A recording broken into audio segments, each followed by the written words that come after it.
Assalamualaikum warahmatullahi wabarakatuh. Perkenalkan, nama saya Ibrahim, NIM 200-280 dari kelompok 1 kelas Fire and Safety C. Di sini saya akan menjelaskan mengenai makalah fisika dasar dengan judul Konsep Fisika Standar Penerangan dalam Ruangan K3. Studi kasus proyek di tempat kerja.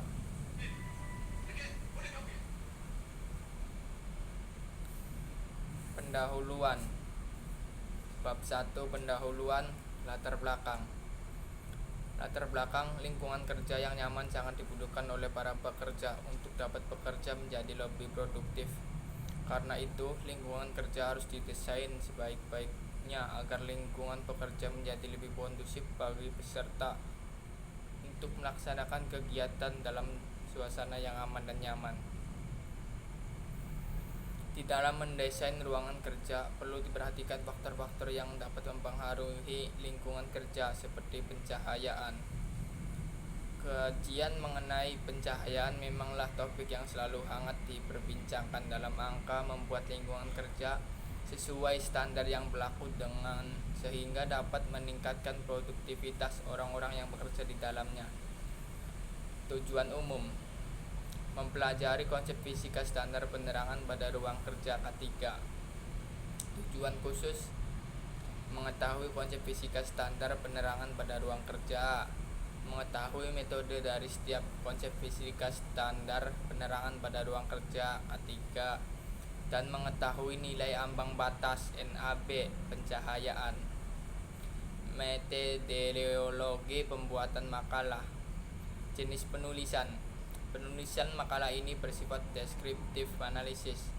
Metode deskriptif analisis adalah metode atau cara kerja alam suatu pemecahan masalah dengan cara mendeskripsikan, menggambarkan, menjelaskan dan menganalisis situasi dan kondisi suatu objek permasalahan dari sudut pandang penulisan berdasarkan hasil telah pustaka menunjang studi literatur. Fokus penulisan. Objek permasalahan adalah mengenai kebisingan yang merupakan masalah yang sering dijumpai oleh perusahaan besar saat ini. Penggunaan mesin dan alat kerja yang mendukung proses produksi berpotensi menimbulkan masalah fisik yang serius yang berhubungan dengan kondisi lingkungan kerja yang buruk. Ini merupakan hasil yang konsisten dengan apa yang telah dikatakan dalam studi dan survei selama bertahun-tahun. Sumber data. Sumber yang digunakan pada studi ini adalah sumber data sekunder.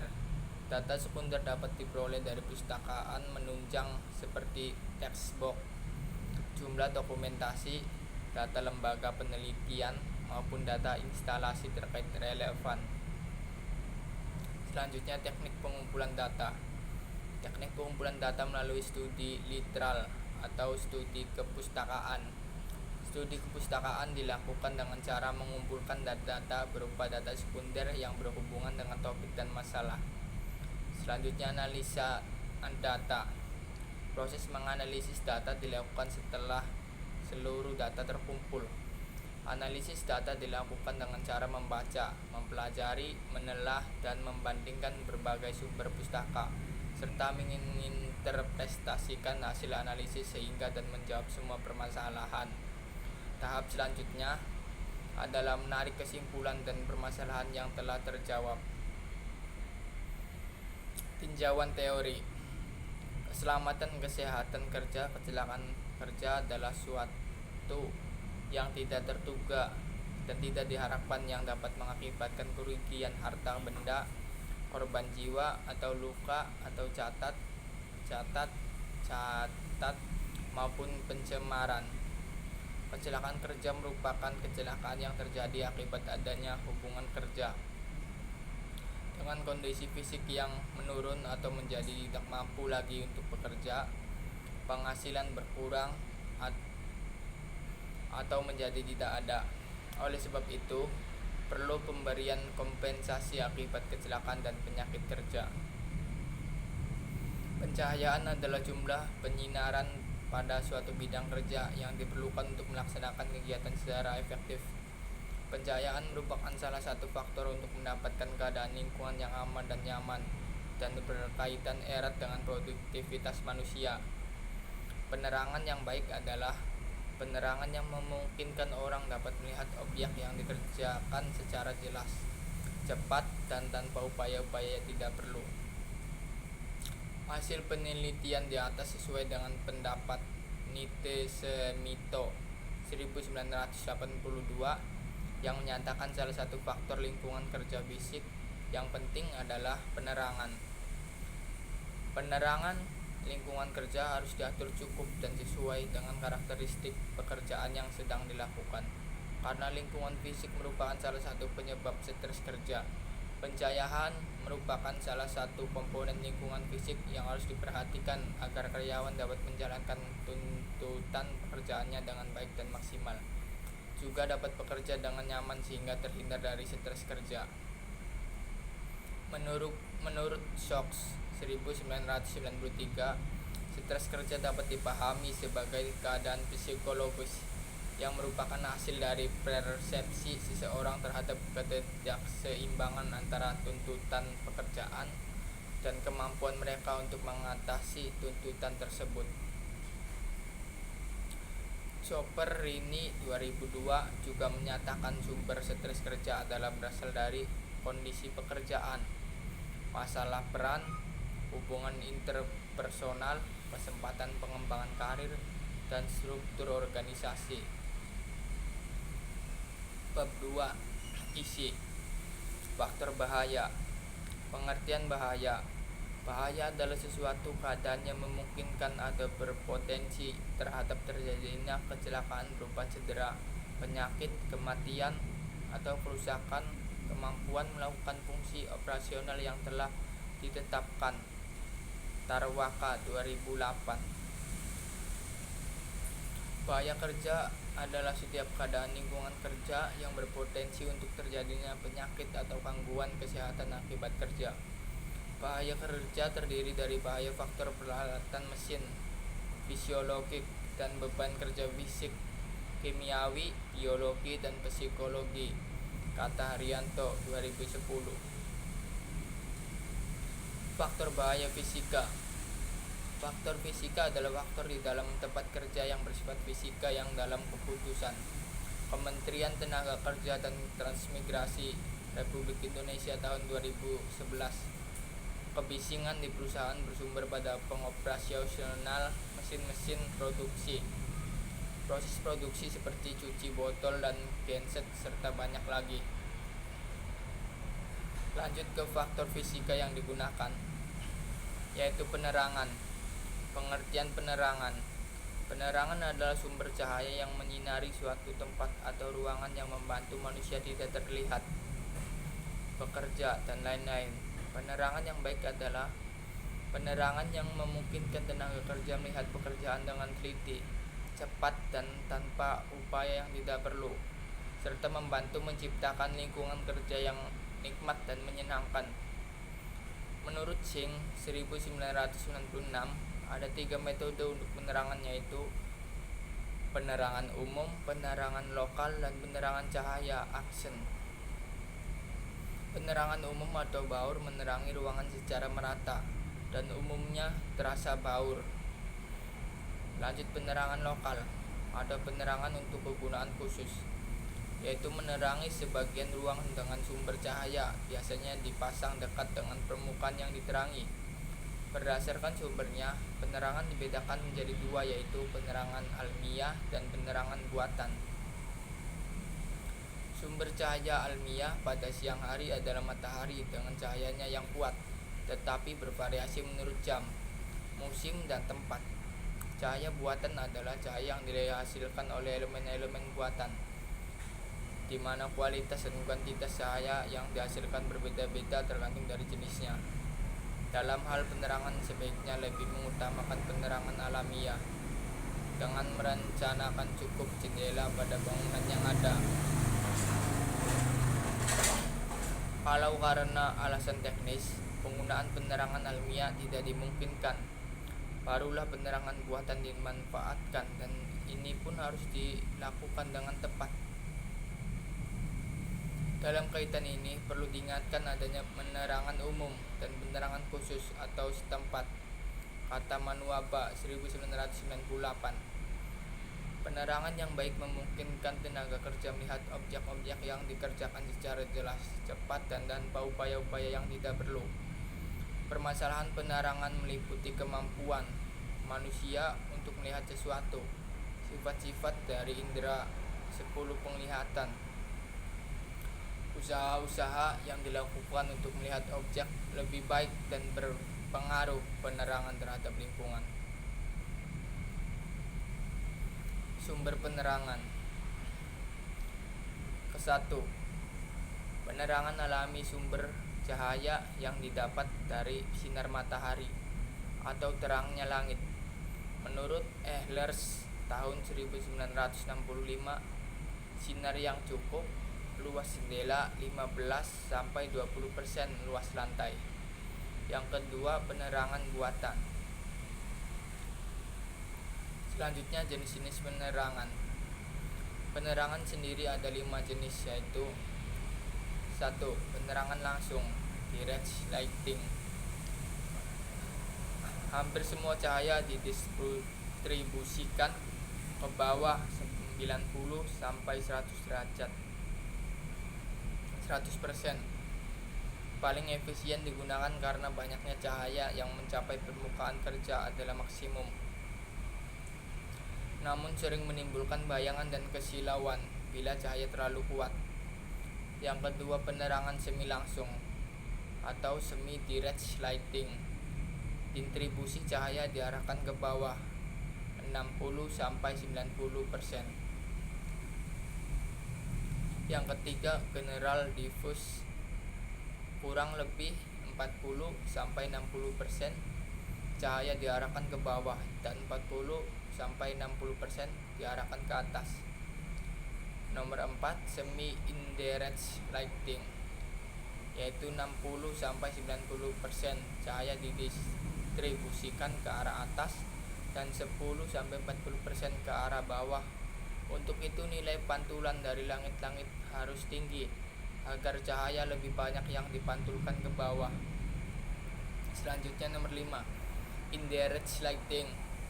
Distribusi cahaya ke atas 90-100% tidak menimbulkan bayangan dan kesilauan, tetapi mengurangi efisiensi cahaya.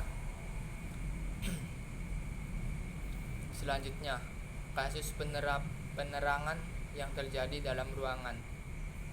Penerangan dalam ruang kerja karyawan memegang peranan yang sangat penting dalam meningkatkan semangat karyawan, sehingga mereka akan dapat menunjukkan hasil kerja yang baik, yang berarti bahwa penerangan tempat kerja yang cukup sangat membantu berhasilnya kegiatan-kegiatan operasional organisasi. Cahaya atau penerangan sangat besar manfaatnya bagi karyawan guna mendapat keselamatan dan kelancaran kerja. Oleh sebab itu, perlu diperhatikan adanya penerangan atau cahaya yang terang tetapi tidak menyilaukan, cahaya yang kurang jelas sehingga pekerjaan akan lambat, banyak mengalami kesalahan, dan pada akhirnya menyebabkan kurang efisien dalam melaksanakan pekerjaan, sehingga tujuan organisasi sulit dicapai. Selanjutnya, pembahasan. Lux ialah satuan intensitas penerangan per meter persegi yang dijatuhi arus cahaya 1 lumen. Lux meter sendiri artinya alat yang digunakan untuk mengukur intensitas penerangan dalam satuan lux. Perencanaan penerangan harus mempertimbangkan faktor intensitas penerangan di bidang kerja, karena perbedaan penggunaan ruangan memerlukan intensitas penerangan yang juga berbeda.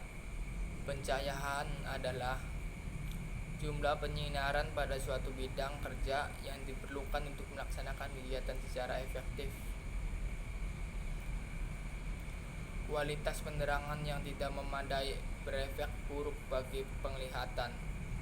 juga untuk lingkungan sekeliling tempat kerja maupun aspek psikologis yang dapat dirasakan sebagai kelelahan, rasa kurang nyaman, kurang kewaspadaan sampai kepada pengaruh yang terberat seperti kecelakaan.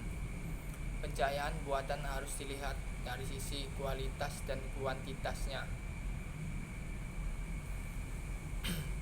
Makna buatan bukanlah sekedar menyediakan lampu dan terangnya, tetapi lebih-lebih adalah untuk membentuk suasana.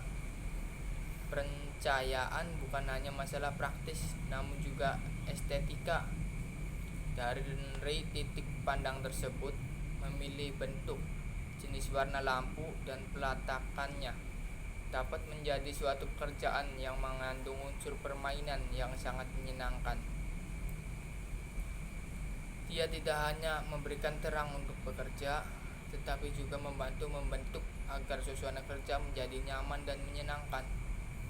Intensitas penerangan di tempat kerja dimaksudkan untuk memberikan penerangan kepada benda-benda yang merupakan objek kerja, peralatan atau mesin dan proses produksi, serta lingkungan kerja. Untuk itu, diperlukan intensitas penerangan yang optimal. Selain menerangi objek kerja, penerangan juga diharapkan cukup memadai menerangi keadaan sekelilingnya. Pencahayaan alami merupakan pemanfaatan terang langit sebagai penerangan dalam ruang, sehingga pencahayaan alami siang hari dapat dikatakan baik apabila pada pukul 8 hingga 4 sore waktu setempat. Ruangan tidak gelap karena cahaya dapat masuk ke dalam ruang. Pencahayaan dalam ruang juga merata dan tidak terdapat silau maupun perbedaan pencahayaan yang drastis berbagai sudut. Tahap pertama penelitian adalah mengukur tingkat pencahayaan alami menggunakan luxmeter dengan mengambil titik pedoman 1x1 meter kuadrat pada seluruh ruang, setinggi bidang kerja 0,8 meter dari lantai.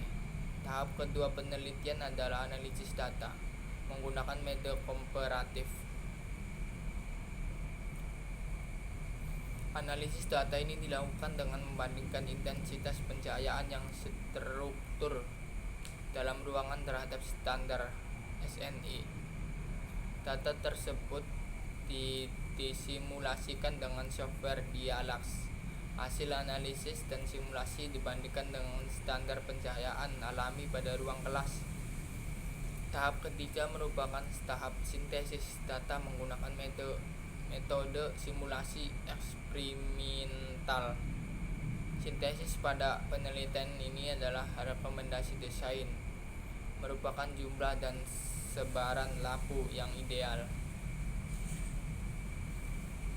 Bangunan yang digunakan sebagai objek penelitian adalah Gedung Pasca Sarjana UNES, Jalan Kelut Raya, Sampangan, Semarang. Tampak dari gambar bahwa C410 pada sisi kanan gedung dan diasumsikan mewakili ruang-ruang di sampingnya.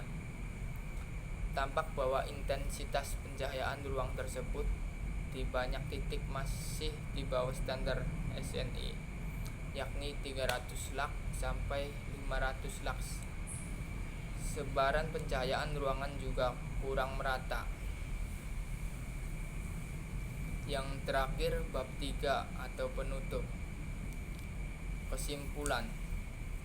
Berdasarkan analisis data, maka diambil kesimpulan bahwa terdapat pengaruh pencahayaan ruang kerja terhadap stres kerja pada para pekerja sendiri. Penataan dan pemilihan sumber cahaya pada area produksi masih kurang baik, karena berdasarkan hasil pengukuran dan pengamatan intensitas cahaya masih banyak lain-lain di area produksi yang kurang terang dan tidak terkena cahaya secara optimal.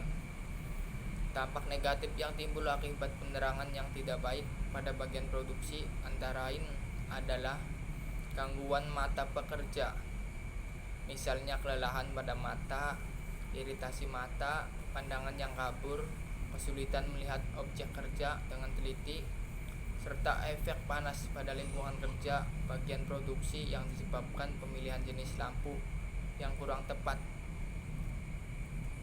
Saran saya, sebaiknya intensitas cahaya yang masih kurang di area produksi ditambah dengan cara penambahan kWh lampu, terutama pada titik-titik kerja yang sering ditempati oleh tenaga kerja. Yang kedua, pencahayaan yang tidak sesuai dengan jenis aktivitas kerja yang dilakukan oleh tenaga kerja merupakan salah satu faktor bahaya yang dapat menyebabkan kecelakaan kerja dan penyakit akibat kerja dan menurun produktivitas kerja. Oleh karena itu sangat perlu diperhatikan serta kontrol dari pihak perusahaan. Sekian pembahasan jurnal makalah dari kelompok 1. Saya Ibrahim pamit, kurang lebihnya mohon maaf. Wassalamualaikum warahmatullahi wabarakatuh.